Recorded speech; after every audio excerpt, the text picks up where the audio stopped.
protects Filipino seafarers from discrimination in maritime industry. It ensures everyone has a fair chance regardless of personal characteristics.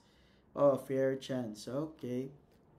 This section guarantees that seafarers have the right to be protected from discrimination based on race, sex, religion, political opinion. Okay.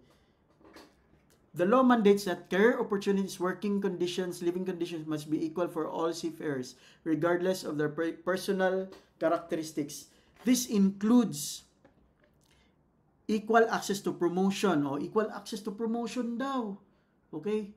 So, I know yung iba na-promote, yung iba patigasan, hindi na-promote.